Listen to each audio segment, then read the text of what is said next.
Sosok yang sejak kecil sudah aktif di berbagai organisasi. Lulus dari SMK, ia tidak langsung masuk ke perguruan tinggi. Sebagai seorang pekerja keras dan juga berjiwa sosial yang tinggi, ia sempat bekerja di bidang perhotelan.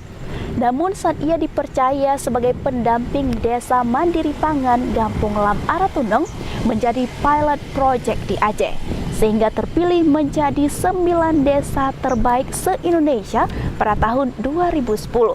Dan kini ia menjabat sebagai Ketua DPRK Aceh Besar. Saya Rizkan Syahira, simak 1 jam bersama tokoh dengan Sulaiman SE.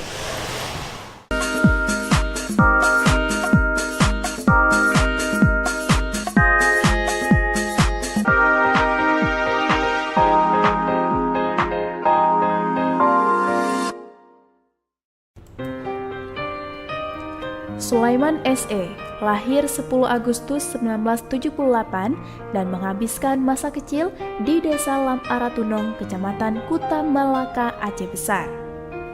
Mengenai riwayat pendidikannya, ia pernah menempuh pendidikan di SD Impres Lam Aratunong dan merupakan alumni pertama sekolah dasar tersebut. Jiwa sosial masyarakat dan kerja keras serta keaktifannya kembali muncul saat kuliah. Terbukti, beliau aktif di Himpunan Mahasiswa Islam, Komisariat STIE Lam Lagang Banda Aceh, dan sering ikut pada aktivis kampus. Sebelum menjadi orang nomor 1 di Parlemen Dewan Aceh Besar, ia pernah menjadi honorer pada Dinas Pertanian dan BKKS sebagai PLKB, yaitu petugas lapangan keluarga berencana yang ditugaskan di daerah Lepung, Aceh Besar. Kiprahnya di Dewan Aceh Besar selaku Ketua DPRK juga tak lepas dari aktifnya di berbagai pelatihan dalam hal sosial masyarakat dan pendidikan. Pria yang diusung dari partai lokal ini tidak merasa terbebani dengan berbagai agenda dewan dan amanah yang diembankan karena hal itu sudah merupakan tanggung jawabnya kepada masyarakat Aceh Besar. Sesuai dengan moto hidupnya, di mana jika ingin senang, senangkan dulu orang lain. Ingin bahagia, bahagiakan dulu orang lain.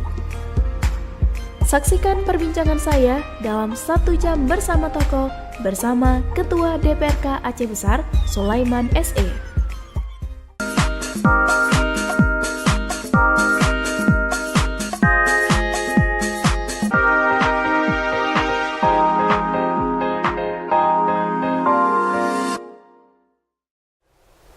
Assalamualaikum warahmatullahi wabarakatuh, pemirsa IPON TV. Saat ini saya Rizkan Syahira telah berada di ruang paripurna dari DPRK Aceh Besar. Dan di samping saya juga telah hadir ya narasumber kita, yaitu Ketua DPRK Aceh Besar, yaitu Bapak Sulaiman. Nah, apa kabar nih Pak? Alhamdulillah. Sehat Pak ya? Alhamdulillah. Oke, jadi memang auranya nampak nih lagi, memang semangat sekali Pak ya? Insya Allah. Baru siap rapat juga Pak ya? Iya betul, siap rapat. Nah, Bapak ini kan masa kecilnya ini memang lahir di sini ya, di Aceh Besar ya, di Kuta Malaka ya Pak, kalau nggak salah ya Pak ya. Nah, gimana sih Pak, Bapak dulu kecilnya apa sih sekolahnya gitu Pak? Ya, saya lahir di Lam Aratunong, Kecamatan Kuta Malaka pada tanggal 10 Agustus 1978. Saya dibesarkan di Lam Aratunong, di kampung yang dekat dengan gunung. Oleh sebab itu, saya dibesarkan keras oleh orang tua saya dengan kondisi yang dekat dengan gunung. Tentunya posisi pendidikan juga keras dan tegas, sehingga membuat saya lebih bisa menikmati hidup sampai sekarang.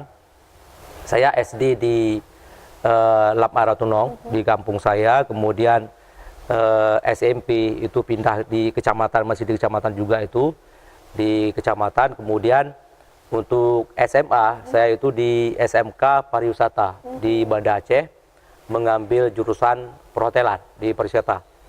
Nah kemudian setelah itu saya melanjutkan pendidikan S1 kuliah di Sekolah Tinggi Ilmu Ekonomi Indonesia di Banda Aceh. Baru kemudian setelah menamatkan kuliah saya berorganisasi. Tentunya organisasi yang saya lakukan, yang saya laksanakan itu saya mulai sejak di SD. Saya dari SD itu telah dipercayakan oleh teman-teman mulai dari kelas 1 sampai kelas 6 itu jadi ketua kelas. Wow, luar biasa. Kemudian juga di SMP dari kelas 1 sampai kelas 3 ketua kelas dan menjadi ketua OSIS di SMP. Kemudian alhamdulillah juga ketika saya melanjutkan di SMK Pariwisata juga dengan kondisi yang sama, menjadi ketua kelas dan juga ketua OSIS. Nah itu. Nah alhamdulillah juga ketika saya melanjutkan di perguruan tinggi, saya menjadi ketua komisariat di lokal itu di kelas, katakanlah ketua kelas juga. Dan saya di apa namanya di kampus itu ikut beberapa kegiatan mahasiswa, yaitu HMI, kemudian forum sosial masyarakat yang membuat saya selain ada atau berkecimpung dengan dunia pendidikan, saya harus belajar, juga saya menyibukkan diri dengan di organisasi-organisasi yang ada di sekitaran kampus. Oke. Jadi Pak, dari kecil Bapak tadi saya mengambil kesimpulan bahwa didikan orang tua itu sangat keras gitu ya Pak ya. Dan kemudian Bapak juga tinggal di daerah pegunungan seperti itu. Dan daerah pegunungan kan bisa kita bilang jauh dari perkotaan gitu Pak ya. Nah, kemudian apa sih yang membuat Bapak dari sistem didikan orang tua itu membuat Bapak kemudian gigih gitu Pak? Ya, orang tua saya itu hidup di daerah pegunungan. Tentunya pekerjaan beliau adalah petani.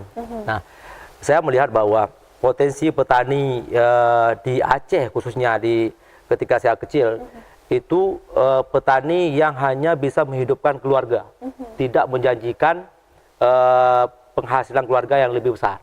Nah, itu yang membuat saya bahwa ketika orang tua saya itu seorang petani, apakah saya harus berhenti juga di bertani? Tentunya tidak. Nah, pendidikan keras yang beliau ajarkan, yang beliau titipkan ke saya, katakanlah, itu membuat saya berpikir bahwa yang beliau ajarkan itu apakah untuk beliau atau untuk saya. Ketika Sulaiman itu kecil, gitu, ketika saya kecil. Nah, saya berpikir bahwa apa yang beliau lakukan terhadap saya itu adalah untuk saya sendiri. Makanya alhamdulillah saya harus berbuat demi menyenangkan beliau dan juga kemudian untuk masa depan saya sendiri tentunya. Oke. Jadi memang dari didikan orang tua ini membuat Bapak kemudian berpikir gitu ya, dan kemudian berbuat sesuatu seperti itu. Nah, yang menarik adalah saya juga sempat baca nih tentang Bapak, bahwa Bapak ini suka dengan olahraga badminton, benar ya Pak ya? Kenapa sih? Apa karena memang lingkungan yang di hutan, bukan di hutan, sebenarnya gunung gitu ya, kemudian banyak lapangan-lapangan seperti itu, Bapak memang berolahraga atau gimana Pak? Sebenarnya kalau kita di kampung saya tidak ada lapangan badminton, yang ada hanya lapangan voli. Cuman ya yang namanya kita ada nonton televisi katakanlah begitu, kita suka. Dan yang namanya hidup di kampung tentunya kan fasilitas olahraga tidak ada.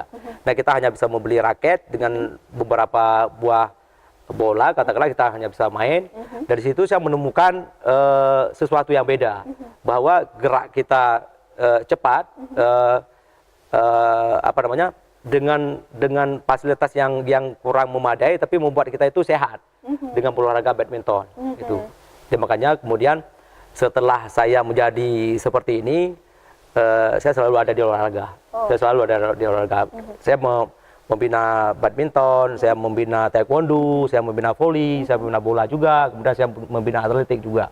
Oke. Dan sampai sekarang Bapak masih suka dengan badminton gitu Pak? Masih suka main juga Pak ya? Masih suka. Oke. Nah, menarik juga ini dari dulu Bapak sudah didikannya keras ya dengan orang tua dan juga hidup di kampung seperti itu.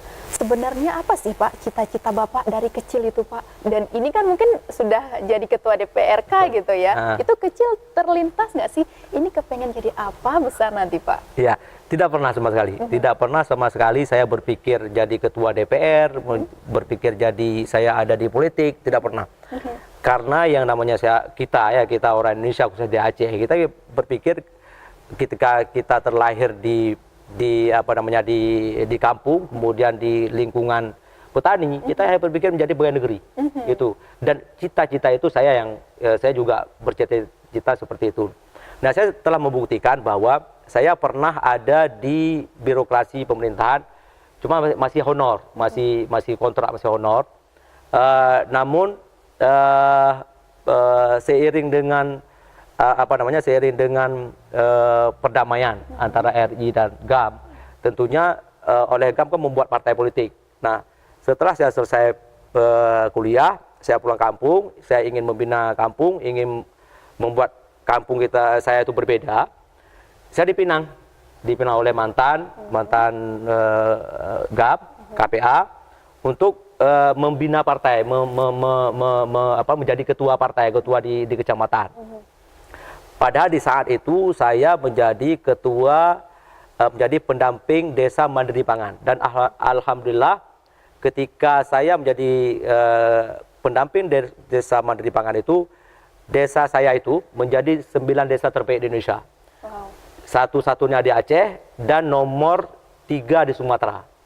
Itu salah satunya adalah kampung saya. Kalau di Aceh lah saya. Pendamping terbaik juga saya. Itu saya lakukan, saya dapatkan itu adalah setelah saya selesai kuliah. Oke, gitu. Jadi memang terlihat bahwa cita-cita itu maksudnya tidak dibentuk dari kecil, tetapi dengan seiringnya waktu itu terus berkembang ya kan, berjalan. Betul. Dan kemudian harapan-harapan itu terbentuk dengan sendirinya. Betul sekali, ya. Betul ya. Oke pemirsa, nantikan kita akan lanjutkan lagi perbincangan saya dengan Bapak Ketua DPRK Aceh Besar. Jangan kemana-mana, tetap di 1 Jam Bersama Tokoh.